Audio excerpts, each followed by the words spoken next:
You're listening to the Results Driven Organizations podcast with Dr. Tanya Lowe, a podcast of curated conversations with C-suite leaders and those who support organizational growth and development. Get ready for inspiring interviews, educational lessons, and thought-provoking discussions that will challenge you to execute something new and innovative that will drive results in your organization. And now, here's Dr. Tanya Lowe. Hello. You're listening to the Results Driven Organizations podcast with Dr. Tanya Lowe, using my results driven philosophy of strategy, leadership, teams, and customer experiences. I help organizations develop their best kept secret, their human capital. This podcast is designed to expand the conversation with C-suite leaders and those who support organizational growth and development, and what it really takes to create, develop, and maintain results driven and high performing organizations. Our guest today is Jonathan Roberts, Vice President of Strategy and DEIB for Together Credit Union. Jonathan and I are live at the Panoramic Experience in Atlanta, Georgia. It has been an amazing experience, because it's not a conference. It's been an amazing experience, and we are recording live. So I'm gonna tell you now, you're gonna hear some bumps and stuff in the background, but this is gonna be a great conversation. So let me tell you about Jonathan. Jonathan Roberts is the Vice President of Strategy and DEIB for Together Credit Union. Jonathan brings a wealth of experience and insight to our conversation, having previously served as a Senior Analyst for Forrester. Jonathan is a thought leader who writes, speaks, and conducts research on organizational behavior and the evolving landscape of work, with a particular focus on large global enterprises. His work centers around three key areas. One, understanding the current shape of organizations and how they're being reshaped in a rapidly changing world. Two, predicting how enterprises will need to adapt to the myriad influences of today and tomorrow. And three, guiding organizations through transformation using thought leadership, collective insights, and challenging reflections. With his finger on the pulse of the future of work, Jonathan is dedicated to helping build more adaptive, inclusive, and effective organizations. His unique blend of strategic thinking and hands-on experience in DEIB, diversity, equity, inclusion, and belonging, for those of you who've been living under a rock, makes him a valuable voice in discussions about the evolving workplace. Jonathan, welcome to RDO. So happy to be here. Thank you for having me. I am so excited to have this conversation. You know, we've been trying to have this conversation for a year. It's been a while. For a full calendar year, actually. Oh my goodness. Calendar year. So we get to do it, and we get to do it live and in person, I'm right? excited. I'm excited. So let's jump on in, right? We're talking about data. We're gonna drive this conversation around data. What are the most crucial types of data that leaders should be collecting from their employees? Yeah, it's a big question, right? Because there's so many different types of data we can collect, right? We can collect data on sentiment. We could collect demographic data. And I think the most general rule of thumb, right, is what do you want to know, Mm, right? A lot of organizations fall into the trap of just collecting and then hoarding data. hmm So they're sitting on mountains of data that they don't use, hmm can't tell stories with, and so can't make decisions based on those insights. And employees have an adverse reaction to that, right? Why do you want to know? Yeah. I don't trust that you're going to be doing anything with this. Is my employee experience going to change for the better because of telling you these things, right? hmm Answering this survey, giving you this demographic information. So the question really is back to the organizations, and what do you want to know? Because that's where we start with our data journeys. Mm, Say, we want to know how our employees are doing, right? That's a set of data that we can certainly ask of pulse surveys and engagement surveys. We can get sentiment analysis. There are a lot of technology programs that can help detect sentiment and feelings and energy for workforces. But if that's not what you want to know, right, that's going to be the wrong set of data. So the question really is, I guess, back to leaders, right? Start with what you want to know, and then think about what kind of data you need to tell those stories, right? That's probably where I would start. Okay, I love that. What is it that you want to know? Don't just throw a blanket survey at the wall with a ton of You'd be questions. so surprised I won't be surprised. how many organizations come to me and say, previously before this role, I was an analyst, right? So I Yes. just lived in research and data all day. And I'd say, hey, show me what data you have. And I said, well, why'd you ask this? Or what are you doing with this? And they were like, we don't know. We downloaded this off the internet and we didn't make any changes. I said, well, that's not a good way to start this journey. And so, yeah, be very, very intentional about what you want to know, what stories you want to be able to tell, and how you're going to impact the lives of your employees through the data. And that's where you start. I love that. What stories do you want to tell Right. with this data? I love it. I love it. So, Jonathan, how can leaders ensure that they're gathering the data ethically and respecting employee privacy? I mean, you just said employees are like, I don't know, can I trust you with this? Do I want to give you my demographic data? Is it going to change? Mm, So, what do leaders need to do yeah. to ensure that? Yeah. So a couple of things I would probably say. One is there's kind of a prerequisite for organizational trust here, Mm-hmm. right? Yeah. If you think about how we're asking employees to engage with our organizations, we're Mm-hmm. kind of asking you to trust us. Trust that we're asking questions in good faith, right? Trust that when we get this information, we protect it Mm-hmm. and we don't share it and we don't sell it and we don't use it we use it for good and not evil. Absolutely. Right. And so there's a prerequisite of trust because guess what? If your organizational trust is low, we shouldn't be having this conversation at all. Right. Mm. That's the first thing that our leaders need to work on is raising the level of organizational trust before we ask anyone anything. So if I'm hearing you correctly, you're saying before you even start doing any type of survey and asking people questions, do a pulse check on, do we have organizational trust? Organizational trust, right? Understand where employees are on that spectrum because if you want to be able to to trust the data, folks have to be honest, right? And so either folks will withdraw completely from this listening process. And by the way, we're talking about listening as a program, right? Like, what is your listening program? Surveys are part of that. Pulses are a part of that. So we're asking them to engage in this. And so either if trust is low, they'll either not engage at all, Mm-hmm. or they will give you information that's not exactly accurate because this is not a safe space. Wow. If you ask employees, hey, how are you feeling? But it's not safe enough environment for them to be honest with you, then you Mm-hmm. can't do anything with the data anyway. The data's going to be whitewashed. Absolutely. It's Absolutely. going to be that hamster wheel Right. of doing the same thing over and over again. The second thing I will say is make it someone's absolute responsibility to protect the data and then protect it from like a privacy standpoint. Mm-hmm. Who has access to it, who Mm-hmm. gets to see it. A lot of folks will say, like, I would be honest, but I don't know if this gets back to my manager, let's say. Right. Right? A lot of folks think that these engagement surveys that we take ends up back in spaces that might impact them adversely, right? And how they're promoted, right? An organization I worked with was saying that folks opted out of the mental health question because they weren't sure if they admitted if they were struggling, if that would impact their opportunities. So special projects, Right. promotions.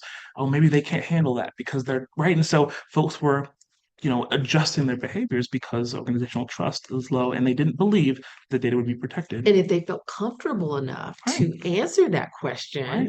it could have helped shape the narrative for that organization around what supports can we provide. Yeah. Yeah. And the misconception, I talk to a lot of employees and I talk to a lot of leaders. 9 times out of 10, organizations actually do care and they want to help. They do. Right? That's the thing. Yeah. But when you talk to employees, they're just like, I don't believe it. So it's that divide that we have to address as well. We have to close the gap. And I think we saw and heard a lot of that during the pandemic, Right. a lot of apathy around employer trust.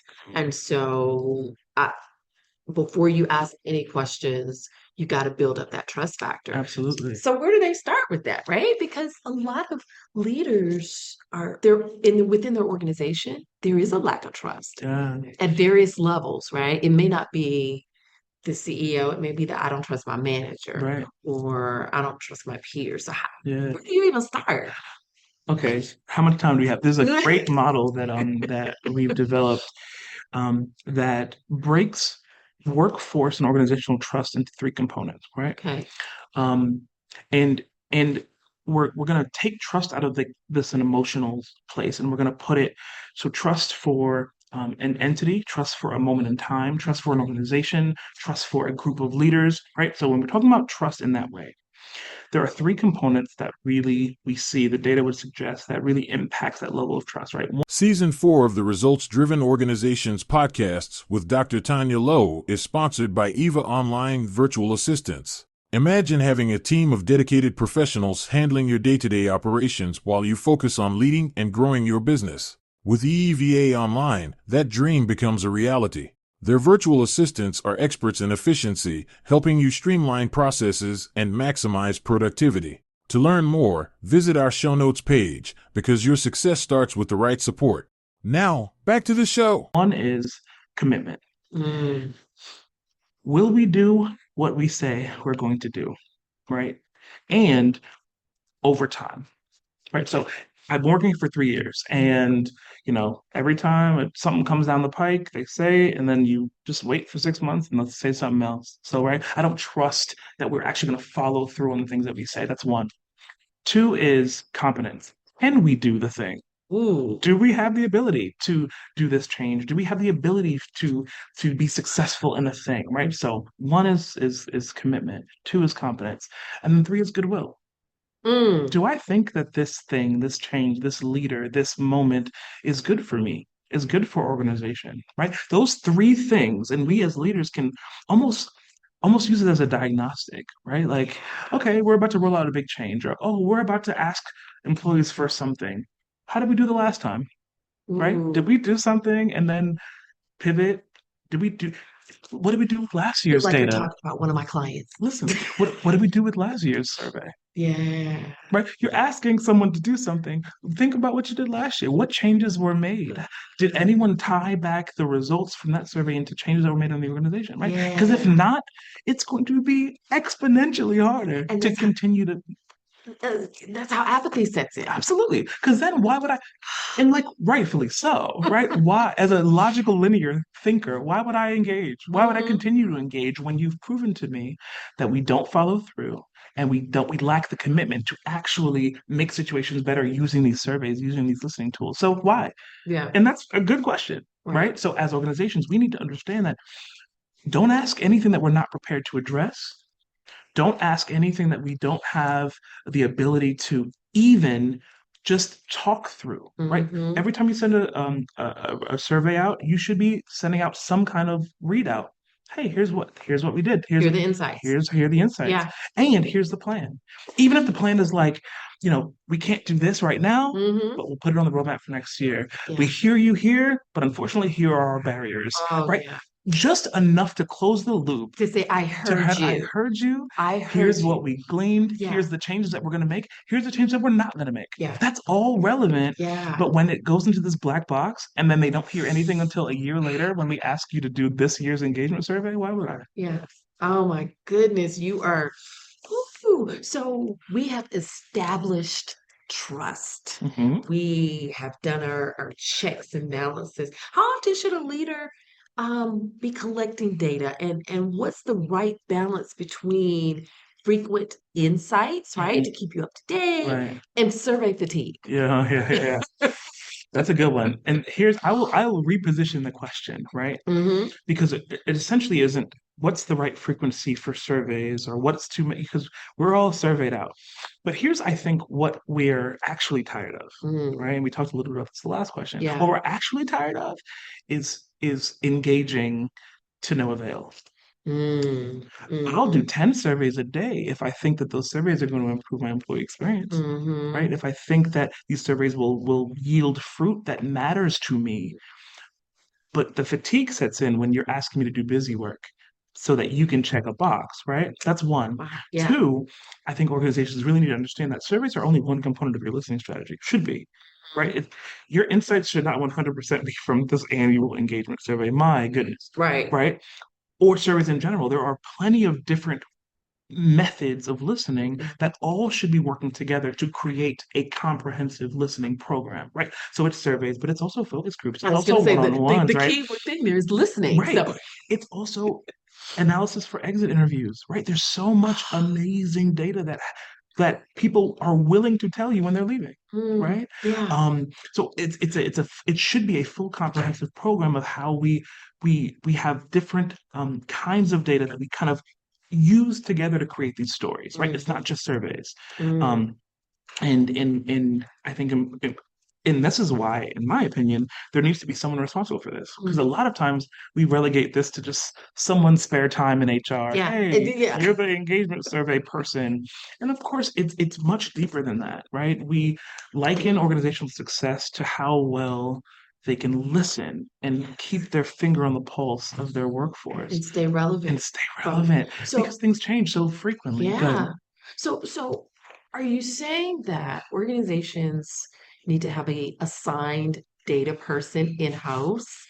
And not only an assigned data person, that's specifically on listening, employee listening, right? So in an HR team, there should be a data analyst that's here to help collect and interpret the data. Yeah. There should be. Because if not, it's going to be like we see organizations sitting on piles of data and doing nothing with it. Yeah. And that's what happens when you randomly select someone to do it. They've collected it, but they don't know what to do with it. Think They about can't the pull skills. insights. Exactly. Think about the skills it takes to really do this well. You need to have someone that understands what the question is. We can just go through this list, right? Someone that understands what the questions are and how those questions matter to organizational objectives. Then you have someone that really understands the administering of listening, right? As a function. Focus groups, survey design. Survey design is its own science in itself. You know how many bad surveys that we have out in the market? Yes. Surveys that are written in a way, right, that shepherds all insights into one category. Those, and then when we look at the data, we're like, oh, everything's fine. Yeah. It's like, is it really? Is it really?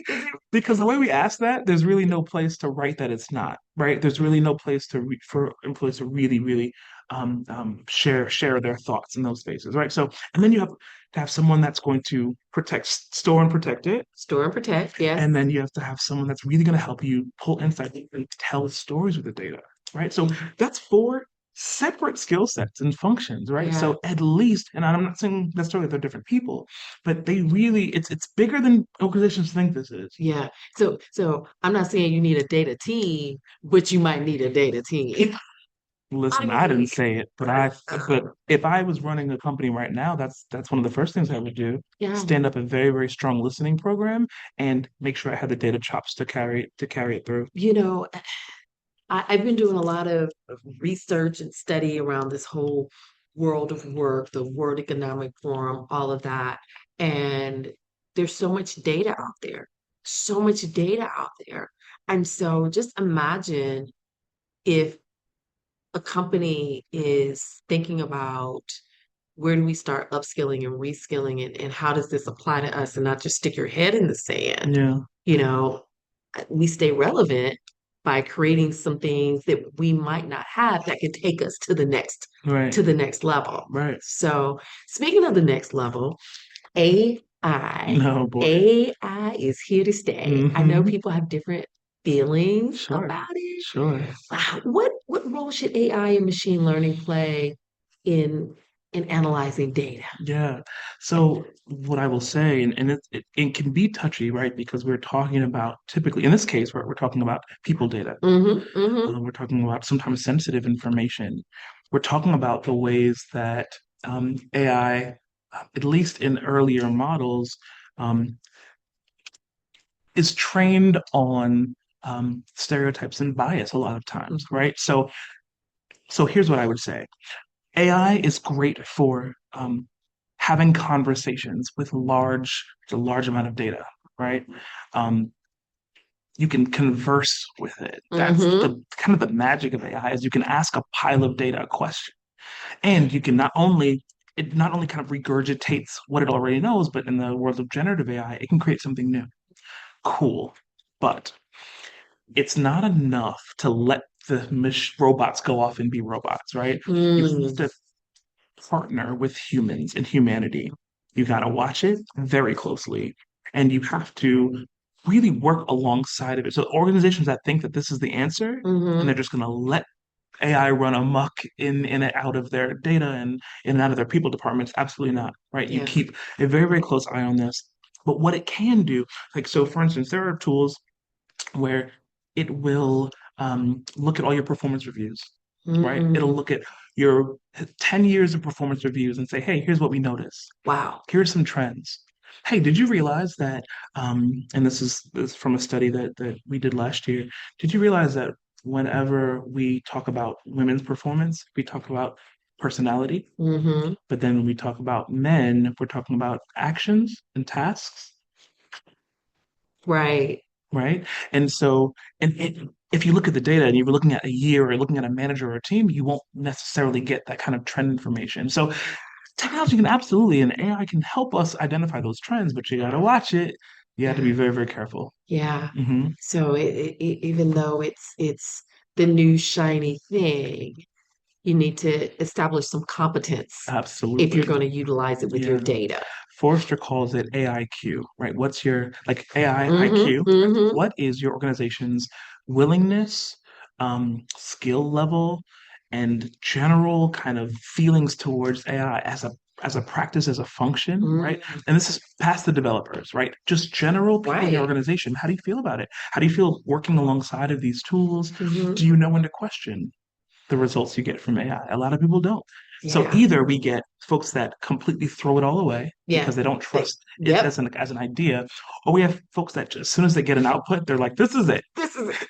It's No like, checks, absolutely not, balances, right? So nothing. for both ends of that spectrum, the answer is absolutely not, right? It's somewhere in the middle to say, hey, this is insightful. Let's double check where this comes from, and also let's add some humanity to some of these results. I call it show your work. Show your work. Show your work. When I was growing up, you did your math problems. You had to show your work. You had to show your work, yeah. The same thing with AI. Yeah, and it's difficult, right? Because when you're dealing with third parties, it's a black box, right? That's what the work is essentially the secret sauce. So for a lot of partners in the space, it's really hard to find out how they got to some of these, how they built these models, what kind of large language models were they built on top of. A lot of times it's hard to tell, but that's why we have to be very, very attuned, and be paying close attention to know what questions to ask. Yeah. So how can leaders effectively communicate data-driven changes to their teams without causing anxiety? Everybody's so anxious these days, right? We're in a place of change, but we've done all the right things. We've done the pulse checks, we've established trust, we've got the insight reports, we've got our data team. As a leader, how do I communicate this without, people having a mass exodus if the data isn't positive, or it's suggesting that we do some things that I would say, and I'm just, as you're asking the question, I'm creating a model in my head. I'm going to say, speak in complete sentences, right? So what I mean by that is, this data conversation tends to be in fragments, right? We'll ask a question. There'll be some kind of analysis that goes on behind a curtain. We probably won't do a readout, and then there'll be some change that we communicate and act as if, right, it came from Mount Olympus on high. That's not a complete sentence, right? Folks generally can follow linear thought, right? So speak in complete sentences to me means, hey, we wanted to know this. You told us this. And so here's how we're going to address this. Whether that's good or bad, it's a complete sentence.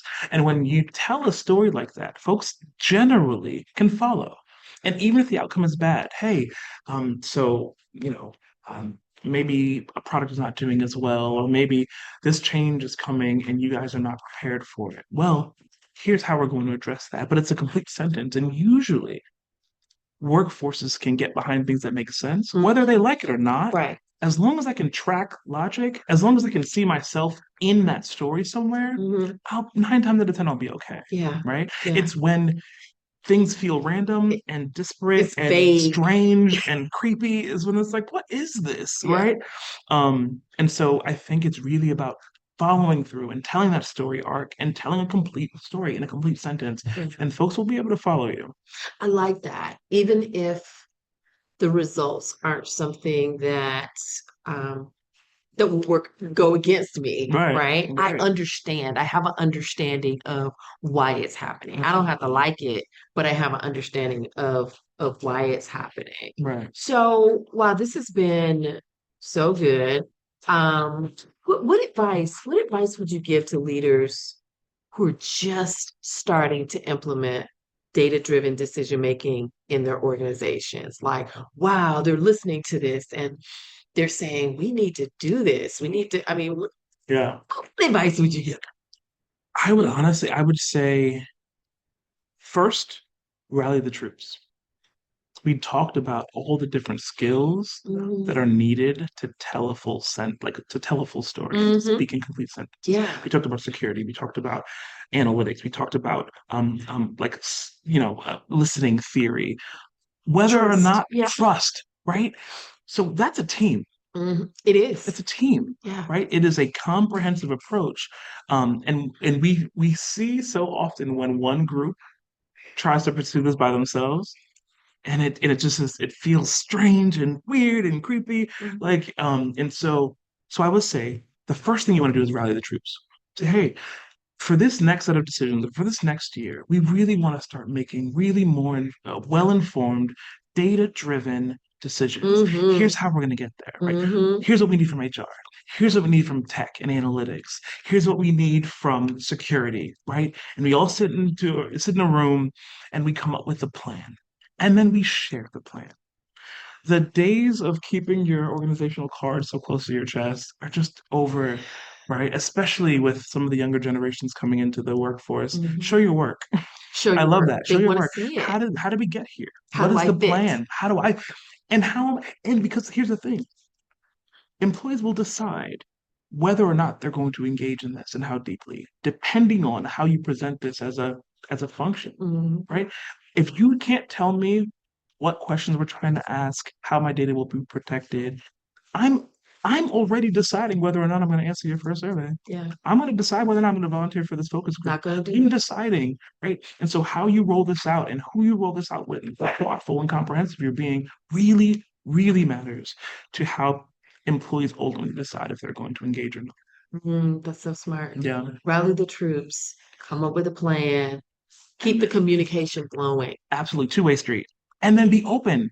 When your employees will generally tell you everything you need to know, right? And so be open. Say, hey, this is our plan. What do you guys think? Yeah. This is the point. Listening to the conversation. And don't just ask the question, and then when they tell you what they think, it's a conversation. The same way that we're having a conversation, I offer an insight. You add on to it. You correct my thinking. That is what this function should be. It's a conversation with your workforce. It's not a one-way thing.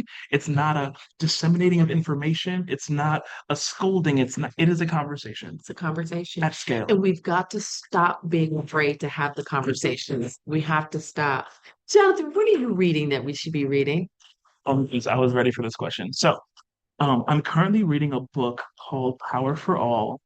And the subtitle is How It Really Works and Why It's Everyone's Business. It's actually written by Julie Badalona and Tiziana Casciaro. Okay. Saying that right.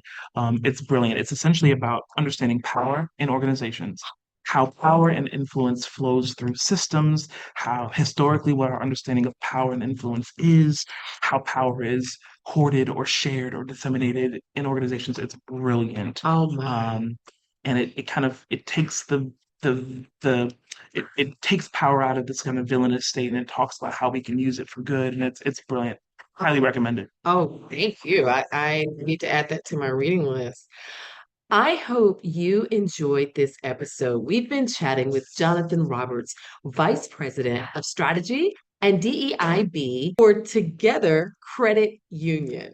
Visit the show notes to see how to connect with Jonathan. Be sure to grab a copy of the Results Driven Organizations 4 Keys to a High Performance Workplace. And while you're there in the show notes, you can grab our special gift to you for being a valuable listener. Until next time. We hope you enjoyed this episode of Results Driven Organizations Podcast with Dr. Tanya Lowe. Be sure to review the show notes for the resources mentioned, and don't forget to grab your free gift available at freegiftfromtanya.com. Until next time.